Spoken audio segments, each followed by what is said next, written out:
Hello, everyone. We are here with our June book club, and this month we read The Tenant by Frieda McFadden. Yes. Yes, it was one of my two suggestions for books, and you picked that instead of One Dark Window, which I still haven't read, so I mean, all good. Do we want to just jump right into our questions? Okay. First question. What was our initial thoughts about the book? It was a very, after it was done or when we started. Like your initial thoughts, like right when you were finished reading, what were your initial thoughts of the book itself? It was very fast paced. It was a quick book. I enjoyed it. It wasn't as dark as her other books. I also enjoyed that. Yes, I thought it was super quick, fast moving. We kind of skipped chunks of time, which I thought was good. Yeah. Like It did very go small fast. chunks of time, but we still went through quickly. I think another initial thought I have is I didn't like any of the characters. Really? Yeah. Like I didn't like any of them, but I also didn't hate any of them. They were just neutral characters. There was none that I liked, I guess. I feel very indifferent about Frieda McFadden. Okay. I am not a fan. It's not a book that I will grab or run to when she releases a new book. I just feel like I never knew really how to explain it. And I was talking with one of my clients last night about her writing, and she was like, I feel like they're airport books. They're just Okay. books you grab. And I really like that analogy because it's a good one. And Yeah. it is kind of an airport book. So since I have Kindle Unlimited, Yeah. all of Frieda McFadden's books are on Kindle Unlimited. So I do feel like I read them when they come out. I read The Crash when it came out. I read The Boyfriend when it came out. I read this when it came out. Right. So I do like her books. Yeah. I think I like them because they're so fast moving. They're short, they're quick, and there's the characters I'm indifferent towards all of them. Sure. None of them are good characters ever, usually. Yeah, never. So that was my initial thoughts, though, that I was indifferent to all of the characters. That was a good word. Yeah. Okay. What was the best scene? Okay. I You don't go have a first. favorite scene, but I did. There's just nothing that stands out because there's no big romance section. There's no big action thing, but I did like when it switched over to Krista's POV. I always look forward to her books when we switch POVs and learn what's really going on. That is usually my favorite part of Frieda McFadden books, is getting to the other character's POV. I Wait, what was the question again? I'm so sorry. What was the best scene? And then what did you say? You said you didn't have a favorite I said I didn't have one, but I liked when it switched POVs. Okay. I think that one of my favorite parts is when they were effing with him so hard with the scented laundry detergent, And and he he was was just going itchy. mad. He literally was going nuts. He was. I felt like this book was so different than her other books. Her other books are scary. This book was That just is true. messing with each other. Yes. Yeah. Like a cat and mouse game. That's fair. Yeah. Yes. But the mouse didn't have the correct cat he thought he The was mouse chasing. is a dumbass. He was. We talked about this. Yeah. Yeah. Okay. Who was the best character? I can go first again. None, truly. There was no best characters. They were all kind of terrible. Yeah. So I don't think there was a best character. If I had to name my favorite character, it's that woman in the beginning who she thought she was paying to come be a loony, but then Quill Elizabeth. And then she actually ended up predicting the future that he was going to kill her. Actually, I will agree. She's my favorite as well. She was the only good character. Yeah. But he didn't kill her. No, but he was kneeling over her body dead. That's what she saw. Yes, that's right. That's So, right. Yep. Technicalities. Semantics. Semantics. Okay. And then who was your least favorite character? Mine was Krista and Blake. Mine was Blake. Blake was dumb. Do I need to play a voice recording of you sticking up for him tooth and nail? Okay, no. Blake is dumb, but fair enough. He couldn't just go to the police. He would sound dumb. Yeah, yes. He is dumb, would sound dumb. But he's dumb. yeah. Yeah. There was no getting around him being just dumb. Right. Because like I said on that voice recording to you when I was sticking up for Blake, when you asked why didn't he just go to the police, he had all this evidence. It was because he couldn't go to the police because what was he supposed to say? My fiance, who's actually under this name, whose name is being used by our tenant, is actually trying to kill me, and she put poison in the cookies, and I always eat her cookies, and she knows I'm going to eat her cookies, so I ate the cookies. You know who he reminds me of is Ethan Holstrom. Like, they both are like, oh, I'm going to save the world. And then they're like, but first, I got to do this. That's literally what they're like. Ethan Holstrom, though, is not as tolerable as I found Blake. Blake was tolerable to me. Because he was going through it. He thought this lady was eating all of his cereal, thought she was leaving rotten fruit everywhere, thought she was putting stuff in his laundry. Like, he was going crazy. Yeah, he was. Ethan Holstrom is just dumb. Yeah. Like, is just has the hero complex, needs to be the hero. Blake was never trying to be the hero. Okay, honorable mention, I have to say another part I liked is when you got to the end of the book is when you come to find out that she was leaving little sticky notes in Whitney's room from Blake that was like, please request to use the TV 24 hours in advance. Yes. Like, she hated him equally, but you didn't see that side during the book. Yes, no, you didn't. She was annoyed with him. Yeah, you learned that when it switched over to Krista's POV, and she said everything that she was doing to this poor girl who was just using her name. Yeah. She was crazy for that. She was crazy. Krista was crazy. Were there any other characters you would like to follow? No. I agree, no, but I would have liked more of Krista's past and everything that happened. Because it wasn't just the one boyfriend in high school. There was someone else, was there not? Or was it she just went and actually killed the girl that her high school boyfriend cheated on her with, right? It was just those two. Yes, but now that you're saying that, I feel like something else was brought up. I feel like there was something else that was brought up, but I don't remember what it was in particular. Yeah, that part where she killed like her little tech guy was weird. I didn't like that. I forgot about that.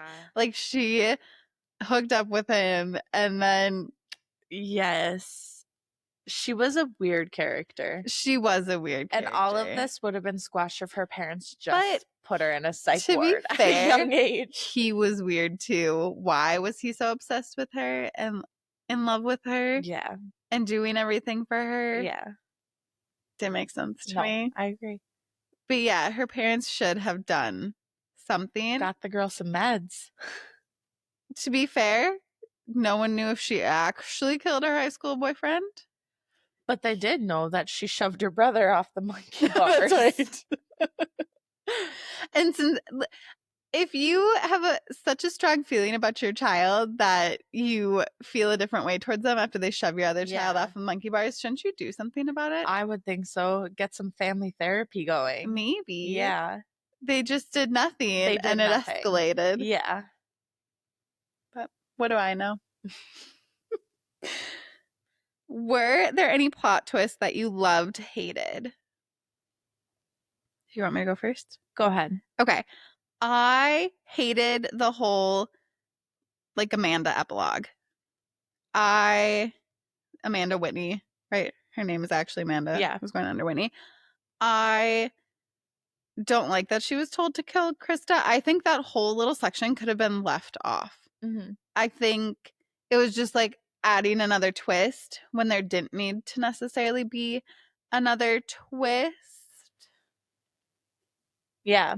It's just my opinion. I did like the little brief about what happened with them in the weeks that were after, whatever. Yeah. But I didn't need to know that someone like stalked her at work and told her to kill Krista because she killed his brother. Son. Mm-hmm. Yes, I do agree with you. I kind of felt like the last little bits of the book didn't need to be in there. Like, I feel kind of indifferent about it. Mm-hmm. Repeat your question. I'm like just so entranced listening to you. Were there any plot twists that you loved, hated? No, I told you right away, like, I think that I was 13 pages into this book and I knew that it was the So fiance. I was just vibing with the book, didn't even think about it. Like, I didn't look too closely at her. I didn't think much about She was it. being so weird, like, from the get-go, but I didn't think she was being weird.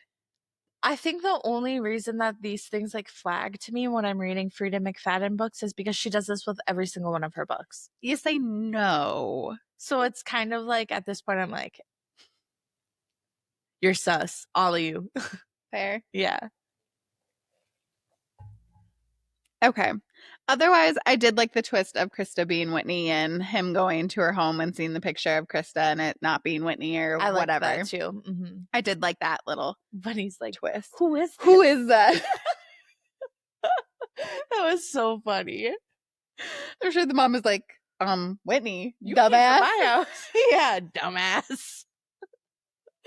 That's so the girl good. we're here talking about. Yeah. Okay. How did you feel about the ending? As I said, I didn't like that little extra blurb at the ending, but I did like Blake leaving back to Ohio. But again, we didn't need the Whitney.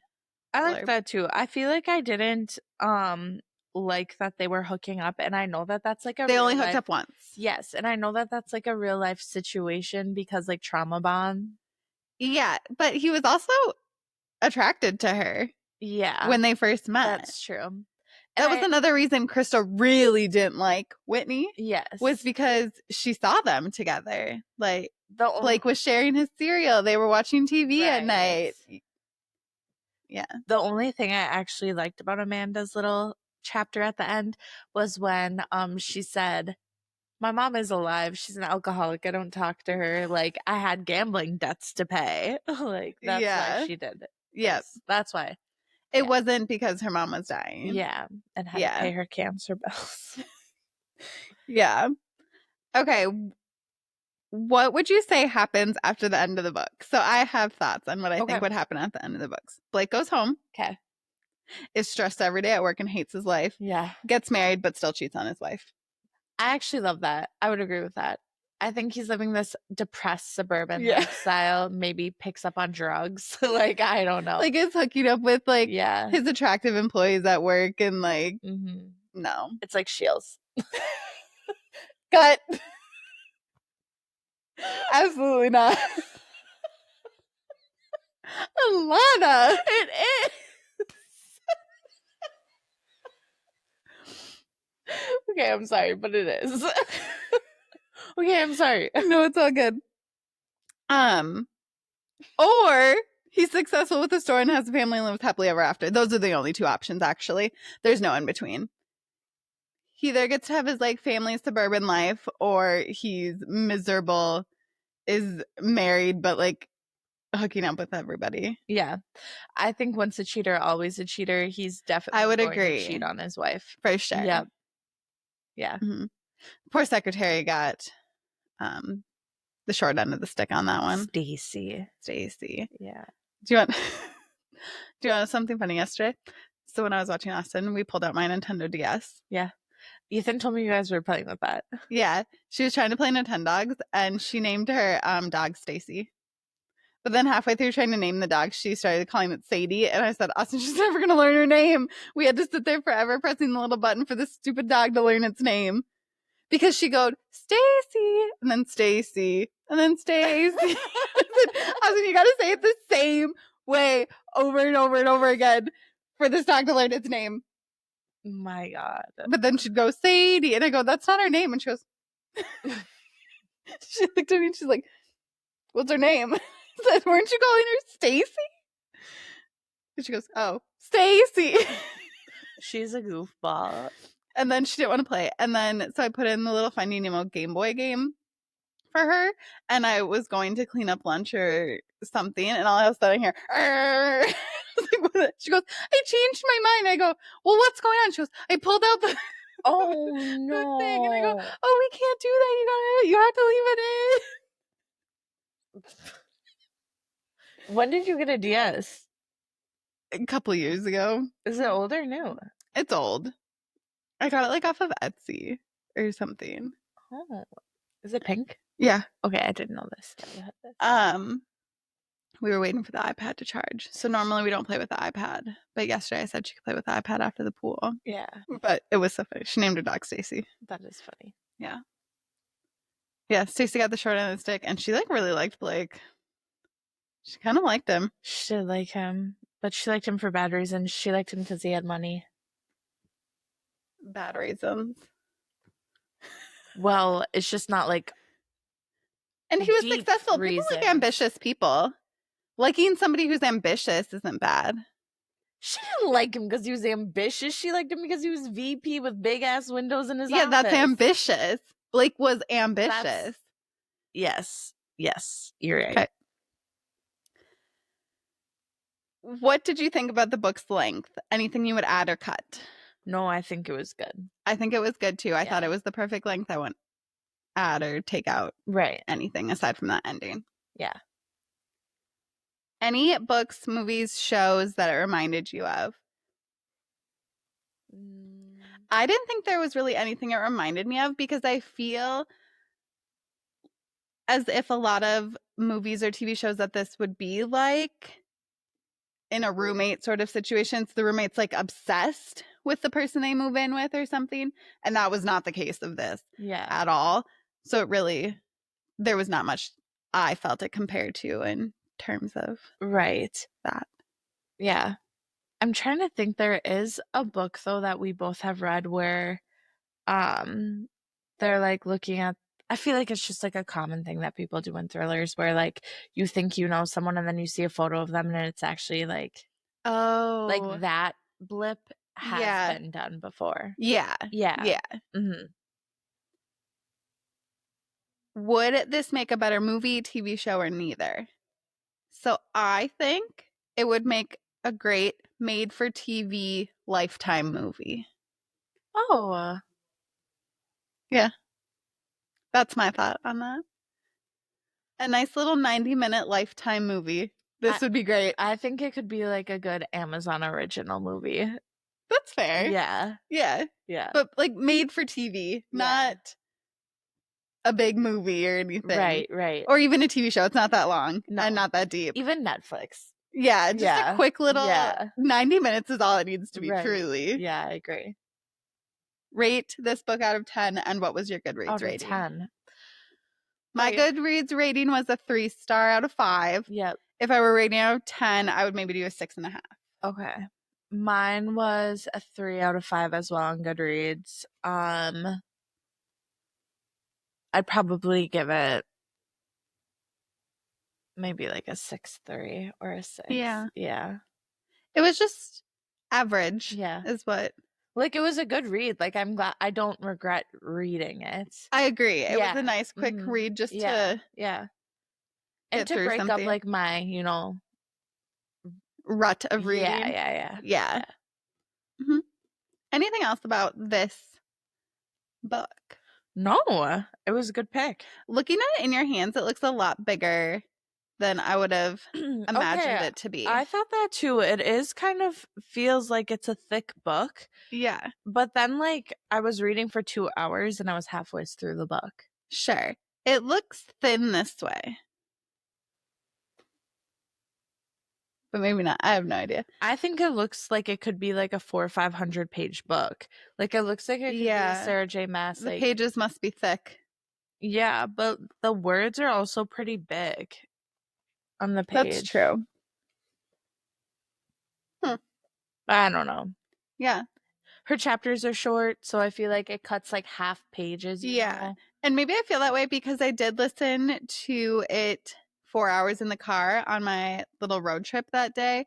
So So I listened to 2 hours there and 2 hours back. So I really didn't have to read much when I Yeah. got home. But in an audiobook, it is 8 hours long. So I only listened to half of it, like listening. But usually audio versus reading time is usually cut in half. Right.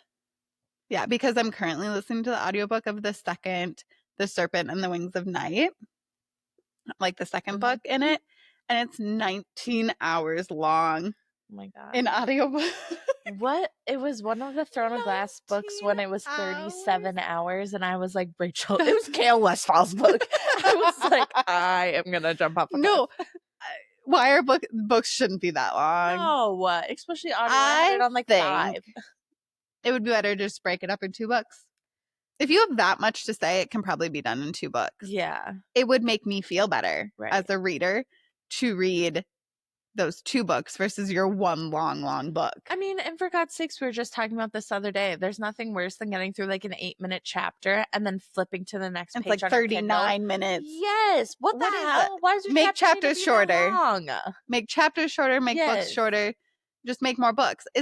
Wouldn't that be more money anyway? Just make more books. I suppose. Yeah. I mean, what do we know? We're just readers. We're just consumers. But I would consume more books. I would too. Yep. So, yeah. I think books should max out at 500 pages. You can't be more than 500 pages. I do agree with you. If you're more than 500 pages, it's going to take me forever to get through it. Except for Sarah J. Maas. Keep doing your thing. But quicker. I do. If you need to cut the book in half and give us the first half soon, like Wicked Part 1, Wicked Part 2, that would be fine by me too. I agree. You know, they split movies up when books are that long. Just split the book up. Yeah. Give them a halfway mark already. Yeah. I mean, Mockingjay I was just wasn't even that long, and they split the movie into 2 parts. Yeah. So just split your book into 2 parts. Okay. What are our options for July? Ooh, let me grab my Goodreads. Okay. I have 2 very different books. I'm actually really excited about them. Okay. So the first one is called The Only One Left by Riley Sager. Have you read this one? No. Okay. So actually, she gave a little, I don't know if Riley is a boy or girl. Actually, I shouldn't say. It's a he. He gave a little thing on Frieda McFadden. Okay. But this book is rated 4.13 out of 5 on Goodreads. And it's 383 pages long. And it's a psychological thriller. Oh. And let me read you this. That's surprising for you, I feel. Okay, read the synopsis. This book has been recommended to me by every single person that sits in my chair. Oh my gosh. Okay, people read the book. thing. Okay. At 17, Lenora Hope hung... Hold on. Okay. At 17, Lenora Hope hung her sister with a rope. Now reduced to a schoolyard chant, the Hope family murders shocked the Maine coast one bloody night in 1929. I'm just waking up, but I don't know my glasses. You're good. Well, okay, so it's like a mystery psychological thriller. And they sing about it. It's like, have you seen the Lizzie Borden movie? Like, but Lizzie Borden took an axe, shoved her parents in half. No. Let me finish. Okay. Okay, I have to start over. No, I'm joking. Okay, hold on. The Hope family murders shocked the Maine coast one bloody night in 1929. While most people assume a 17-year-old Lenora was responsible, the police were never able to prove it. Other than her denial after the killings, she has never spoken publicly about that night, nor has she set foot outside Hope's End, the cliffside mansion where the massacre occurred. Stabbed her father with a knife, took her mother's happy life. It's now 1983, and the home health aide, Kit McDear, there's no commas in this or periods, arrives at a decaying Hope's End to care for Lenora after her previous nurse fled in the middle of the night. In her 70s and confined to a wheelchair, Lenora was rendered mute by a series of strokes and can only communicate with Kit by tapping out sentences on an old typewriter. One night, Lenora uses giving that lady in Palm Springs. I know. Lenora uses it to make this sounds scary. It sounds so good. to make a tantalizing offer. I want to tell you everything. It wasn't me, Lenora said, but she's the only one not dead. As Kit helps Lenora write about the events leading to the Hope family massacre, it becomes clear there's more to the tale than people know.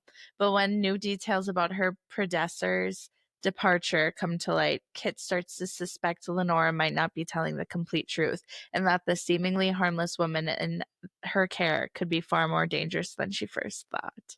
Oh, so Kit's a girl. Kit's a girl. Oh, that Kit She's was a her boy. nurse. Yeah. Thought it was. Okay, got it. Yeah. Yep. All right, and the next one? Okay, so the next one is completely different. Okay. It's like 2 different topics. Yeah. So this one also recommended to me by like everyone I know. Okay. It's called The Favorites. Can I see the cover? Yep. Oh, I don't know. Okay, it's rated 4.13 as well out of Okay. 5. And it's 437 pages. Getting And- close to my max. Yeah. It says, she might not have a famous name, funding, or her family support, but Katrina Shaw has always known that she was destined to become an Olympic skater. When she meets Heath Roca, a lonely kid stuck in the foster care system, their instant connection makes them a formidable duo on ice, clinging to skating and each other to escape their turbulent lives. Kat and Heath go from childhood sweethearts to champion ice dancers, captivating the world with their scorching chemistry, rebellious style, and roller coaster relationship. Kind of like a cutting edge. And I think this takes place in the 70s, until a shocking incident at the Olympic Games brings their partnership to a sudden end. As the 10-year anniversary of their final skate approaches, an unauthorized documentary reignites the public fascination with Shaw and Roca, claiming to uncover the real story through interviews with their closest friends and fiercest rivals. Kat wants nothing to do with the documentary, but she can't stand the thought of someone else defining her legacy. So after a decade of silence, she's telling her story from the childhood tragedies that created her all-consuming bond with Heath to the clash of desires that tore them apart. Sensational rumors have haunted their every step for years, but truth may be even more shocking than the headlines. So do you know what I think of when I hear Heath? So I've never read a different book with the main character named Heath than the It Girl series in high school. I just think of Heath Ledger. I know, I'm thinking of that now, but Heath was my favorite character in those books, and he for sure ends up with Tinsley, who is also my favorite character in those books. And they were meant to be together. Anyways, I want to go with the first one, the scary one. Yeah. What is it called? It is called... It actually sounds really good. It sounds really good. Yeah. The Only One Left. So The Only One Left is what we are doing for July. Okay. Yeah, that'll be so fun.